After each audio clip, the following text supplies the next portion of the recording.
Hello everyone.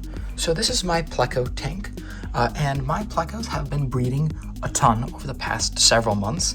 I've raised several broods of fry to adulthood and sold them off. Yesterday, I caught my pair mating.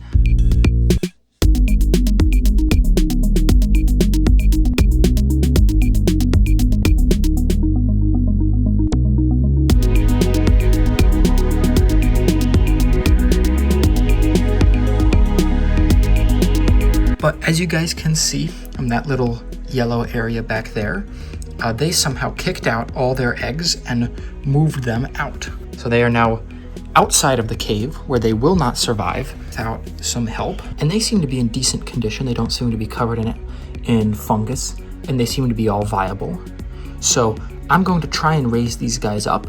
I'm going to pull them and stick them in a DIY egg tumbler. I don't have one, so I'm going to try and make one with the supplies I have and see if I can't hatch these guys.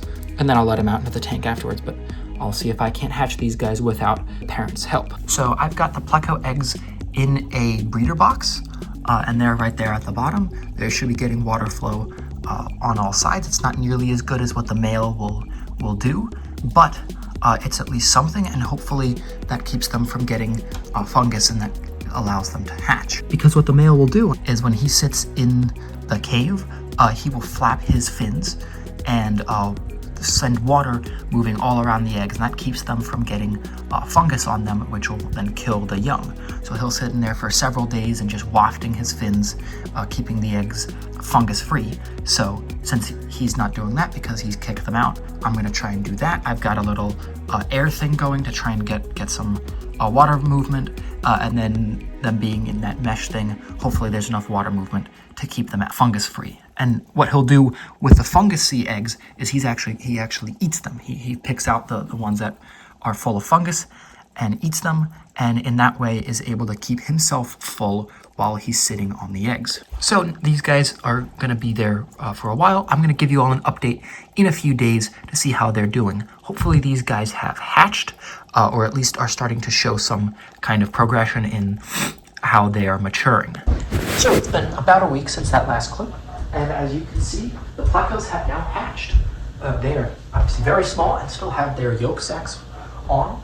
So I'm going to leave them for a couple of days while they absorb their yolk sacs, and then I'm going to switch over to start feeding them some solid food before they grow up just a little bit, and I feel comfortable letting them into the tank so that no guppy or bigger Pleco picks them off as easily. And as you can see, there's just tons of them. We had very good success rate on the hatching.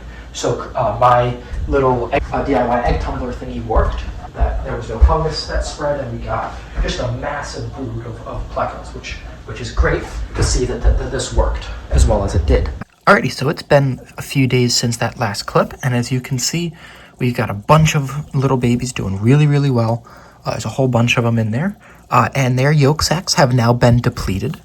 So I am going to let them into the tank now, so that they can start scrounging up all the mulm and algae and stuff like that inside the tank, which will give them a much better shot to grow fast. Get a good look at all the babies right up here. Wow, there's a ton of them that are still alive. That's great.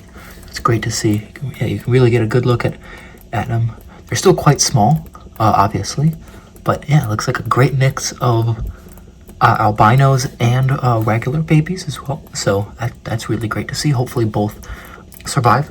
For whatever reason, in my experience, I've found that the non-albino ones survive at a much higher rate than the albino ones. I have no idea why, but that's just how it happens. But yeah, I'm going to now let them into the tank so that they can start, munching on all this mulm and stuff like that in this well-established tank.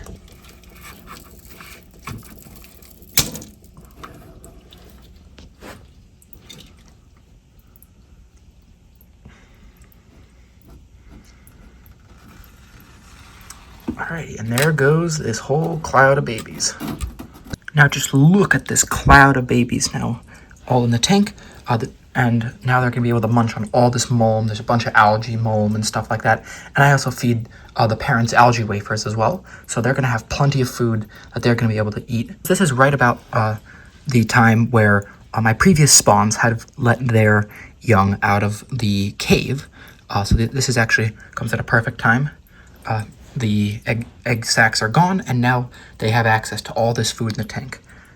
And the fact that I set this tank up to be a breeding tank for all these babies is the reason why I don't really remove this mulm that builds up or this algae here, because this algae and the mulm have so many beneficial little microorganisms and stuff like that that the babies will munch on.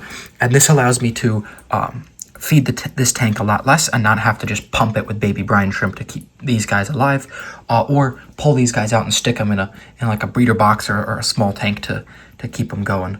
This way, it makes things a lot easier. I don't have to deal with, constantly feeding these guys, and they're able to survive and thrive and grow up. So hopefully you all enjoyed.